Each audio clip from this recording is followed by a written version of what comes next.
महान गुरु चाणक्य ने अपने परम शिष्य चंद्रगुप्त को मगध साम्राज्य का महाधिराज बनवाकर संपूर्ण भारत खंड को अखंड भारत बनवाया।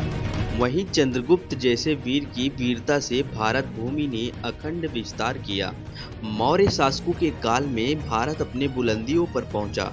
इनके बाद के शासकों से होते हुए यह सत्ता सम्राट अशोक के हाथों में आई।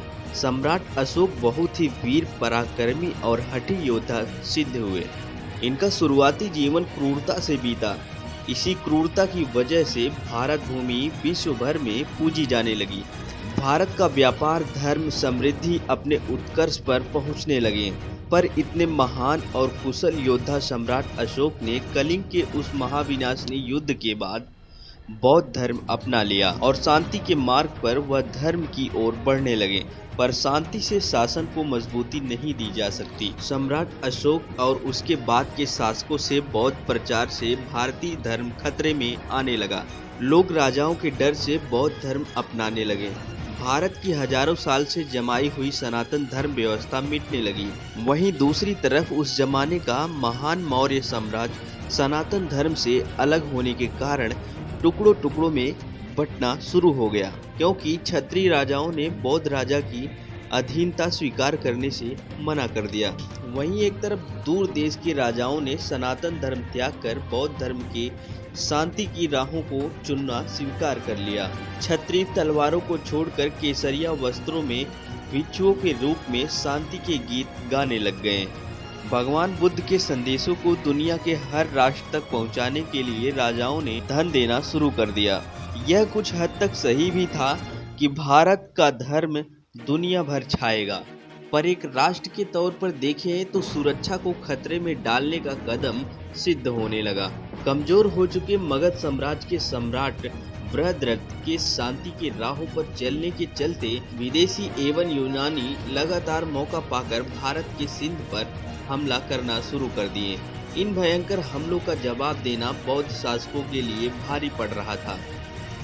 मौर्य सम्राट चारों तरफ से शत्रुओं से घिर चुका था। विदेशियों की नजरें भारत की अकूर अपार दौलत पर थी, जिसे बचाने के लिए भारत को अब एक वीर पराक्रमी महावीर की जरूरत महसूस होने लगी। ऐसे वीर योद्धा की जो वैदिक धर्म की पुनः स्थापना करे और शांति को छोड़ तलवार को स्वीकार करते हुए युद्ध का शंखनाद करे। ऐसे योद्धा की जो अपने देश, धर्म, धन और समाज की रक्षा करे। और इसी के साथ एक वीर बाहुबली योद्धा का जन्म हुआ, जिसने शांति से पहले तलवार को चुना, जिसने धर्म से पहले स्वाभिमान को चुना। वैदिक धर्म का पतन होते देख उसकी नसों में लहू उफान मार रहा था। मगध साम्राज्य की ईंटें हिलाकर रख देने वाले उस पराक्रमी योद्धा का नाम था सम्राट पुष्यमित्र शुंग। पुष्यमित्र शुंग के बारे में मैं आपको कुछ बता देना चाहता हूँ। पुष्यमित्र शुंग ने मगध के सम्राट को मारकर खुद मगध का सम्राट बनकर ब्राह्मण वंश की नींव रखी। बौद्ध धर्म के कट्टर दुश्मन पुष्यमित्र ने 84,000 बौद्ध मंदिरों को तोड़ डाला। पश्चिम से विदेशी सेनाओं का वजूद हिलाकर रख दिया। वैदिक धर्म के उत्थान के लिए क्षत्रियों को सत्ता पर काबीज करवाया। जब भारत विदेशी आक्रमणों की आंधी में जल रहा था, तब ये एकमात्र योद्धा बनकर उठा। पुष्यमित्र शुंग का जन्म ईसा के जन्म से 184 साल पहले हुआ था। पुष्यमित्र के जन्म के समय सम्राट बृहद्रथ का राज था।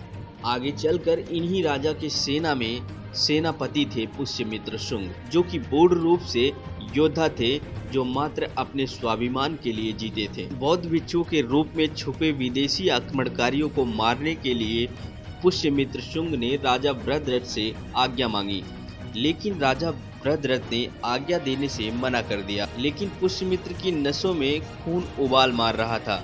उन्होंने राजा की बात न मानते हुए विदेशी आक्रमणकारियों का सर धड़ से अलग कर दिया और राजा बृहद्रथ ने आज्ञा न मानने पर पुष्यमित्र को सभा से निष्कासित कर दिया। एक दिन राजा बृहद्रथ युद्ध पर थे। वहीं पर अचानक से पुष्यमित्र शुंग आ जाते हैं। दोनों में बहस हो जाती है और राजा बृहद्रथ अपनी तलवार निकाल लेते हैं। पुष्यमित्र भी पीछे हटने वाले नहीं थे।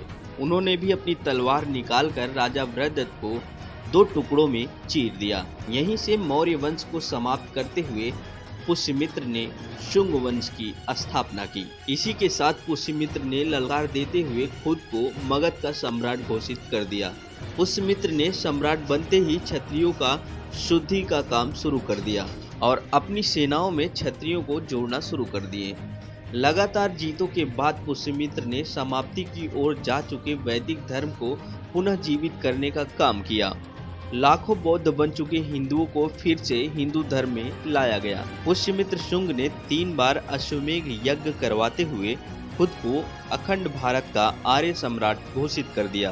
पुष्यमित्र शुंग ने बौद्ध धर्म के लिए दी जाने वाली राजकीय राश बंद करवा दी।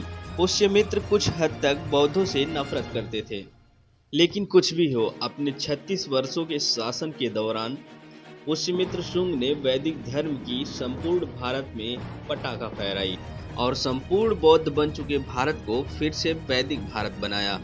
भारत के सुस्त पड़ चुके राजाओं को जगाने वाले सम्राट थे पुष्यमित्र शुंग।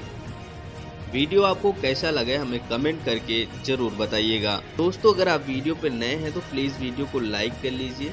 चैनल पर नए हैं तो प्लीज़ चैनल को सब्सक्राइब करके पास में आ रहे बेल आइकन को प्रेस कर लीजिएगा, ताकि आने वाली हर वीडियो के नोटिफिकेशन आपको मिलते रहें। दोस्तों, मिलते हैं ऐसे ही इंटरेस्टिंग वीडियो के साथ अगली वीडियो में। तब तक के लिए दीजिए इजाज़त। बाय बाय, नमस्कार, वंदे मातरम।